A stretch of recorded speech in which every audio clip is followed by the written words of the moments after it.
Yıllardır süren İsrail zulmü ve 7 Ekim 2023'te başlayan savaşın ardından İsrail'i boykot etmeye başladık. Peki bu boykotu ne kadar etkili uyguluyoruz, nerede hata yapıyoruz ve nasıl boykot yapmalıyız bir bakalım.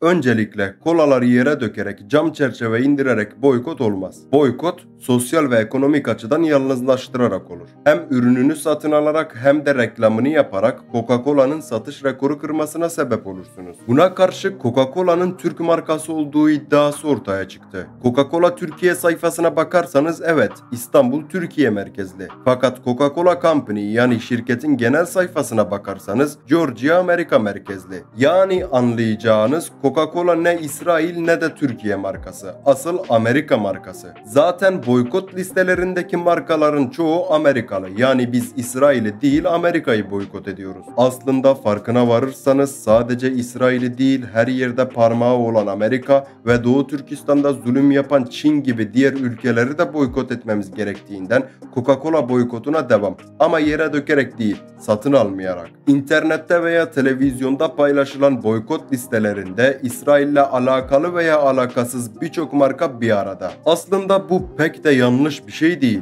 Bir boykot listesi oluşturulmalı ama bu İsrail'e bağlanmamalı. Bu listede kullanmayınca hayatımıza bir etkisi olmayacak markalar olmalı. Amaç İsrail olmamalı. Bir zalim İsrail mi? Ekonomimiz için zaten boykot olması gerekiyor. Ayrıca sağlığımız için zaten abur cuburlardan uzak durmamız ve ayrıca fahiş fiyatla satış yapan ülkemizdeki fırsatçıları da boykot etmemiz gerekir. İsrail merkezli markaları kullanmamak hayatımızı etkilemez. Bu yüzden tamamını bırakalım. İsrail'e destek veren markaları kullanmamak da hayatımızı etkilemez. Bunları da bırakabiliriz. İsrail merkezli olmayan veya İsrail'i desteklemeyen markaları ise zaten ülkemizin geleceği için bırakmalıyız. Ancak burada bütün markaları bırakamayız. Çünkü alternatifimiz yok. İşte bu yüzden de asıl odaklanmamız gereken mesele boykottan önce alternatifler üretmek olmalı. Hem doğru şekilde boykot etmek için hem de ülkemizin geleceği için.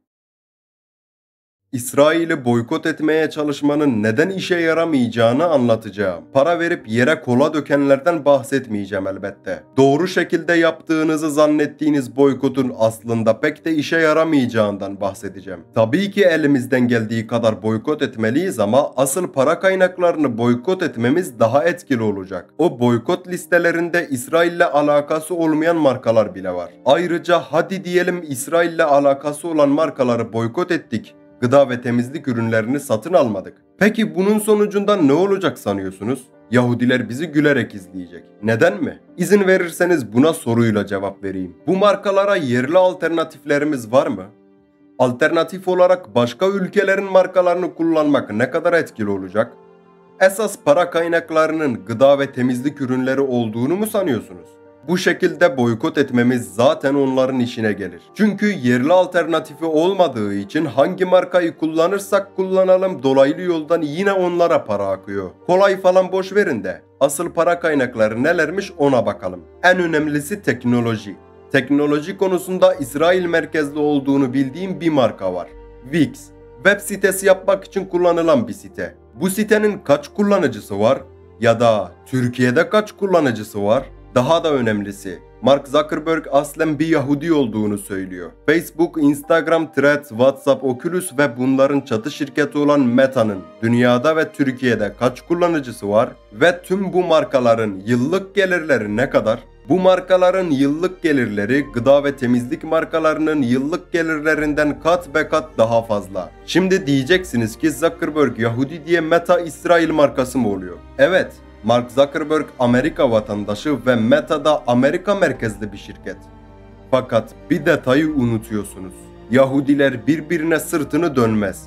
Hiçbir Yahudi milletine sırtını dönmez. Milletine sırtını dönen Yahudi zaten dışlanır. Zuckerberg'ün 2015'te Müslümanları desteklemesi de çok yüksek ihtimalle bakın ben onlardan değilim demek için. Ayrıca Facebook ve Instagram'ın İsrail'i masum gösteren, Filistinli teröristlerin İsrail'de çocukları bombaladığını gösteren ve insanları bu konuda ikna eden içerikleri öne çıkarmadığından ne kadar eminiz? Hatta bu işi o kadar iyi yapıyorlar ki Elon Musk dahi bir anda İsrail'i haklı bulur oldu. oldu. Starbucks ve McDonald's gibi markaların İsrail'e yaptığı yardım bunların yanında hiçbir şey. Ha ben böyle dedim diye gidip Facebook ofisini falan basmaya kalkmayın ha. Sadece parmağınızı kaldırın ve Facebook hesabımı ve uygulamasını sil butonuna basın. Facebook, Instagram, Threads, WhatsApp, Twitter, Meta ve TikTok gibi uygulamaları silmek hayatımızı etkilemez. Hatta daha iyi hale getirir. TikTok'ta Çin markası, elinizdeymişken onu da bir silin. Ha bir de YouTube'u niye boykot etmiyoruz? Onu niye silmiyoruz? Sen para kazan diye mi? Gibi sorular gelecektir. Peşinen cevabını vereyim. YouTube'un Yahudilerle bir alakası yok. YouTube İsrail'i desteklemiyor. YouTube'un merkezi Amerika'da ve YouTube hayatımıza etki ediyor. Ayrıca ben TikTok ve Facebook türevlerinden de para kazanabilirim. Ama ben oralardaki kazancımdan vazgeçip oralarda vaktinizi boşa harcamayın diye uyarıyorum. Boykot edilmesi gereken ilk sosyal medya uygulamaları Facebook türevleri ve TikTok. Ayrıca neden bir uygulamayı boykot ederken başka bir yabancı uygulamaya geçiyoruz ki? Örneğin WhatsApp'ın politika değişikliğinden sonra birçoğumuz Telegram'a geçti. Biri Amerika merkezli, biri Rusya merkezli. Neden hali hazırda bulunan yerli alternatifini kullanmıyoruz? BIP'ten bahsediyorum. Aynı şekilde sosyal medya uygulaması olarak da yerli alternatif Yay var. Son günlerde Next sosyal uygulaması da yayınlandı. Varsın birkaç özelliği eksik olsun. Zaten kullanıcı deneyimi arttıkça uygulama da geliştirilecektir. Buralardaki hesaplarımı açıklamadaki bağlantılara giderek takip etmeyi unutmayın.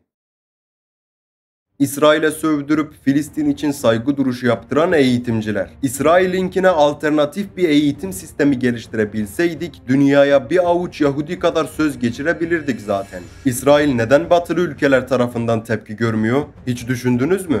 Bunun sebeplerinden biri paraya hükmedebilmeleri. Çocuklarına parayla ilgili bilgileri öğretiyorlar. Böylece parayı ellerinde tutarak dünyada söz sahibi olabiliyorlar. Halbuki eskiden biz ne desek o olurdu.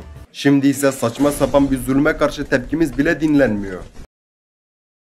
Boykottan daha büyük bir meselemiz var. Yahudilerin bizim aksimize sahip oldukları birlik. Yahudiler birbirine sırtını dönmüyor, birbirlerini sürekli destekliyorlar. Yahudi biri dostları için 3 dolardan vazgeçmenin çocukları için 5 dolar getireceğini çok iyi bilir. Yahudiler daha çocukken parayla ilgili her şeyi öğreniyorlar. Şimdi yapmamız gereken en önemli şey onlar gibi birlik olmak. Bunu yapmayıp kutuplaştığımızda boykot da dahil yaptığımız hiçbir şeyin bir sonucu olmayacak. Onlar gibi birlik olalım. Onlar gibi parayı öğrenelim. Onlar gibi okullardaki eğitime sırtımızı dayamayalım. En ve en önemlisi birlik olalım.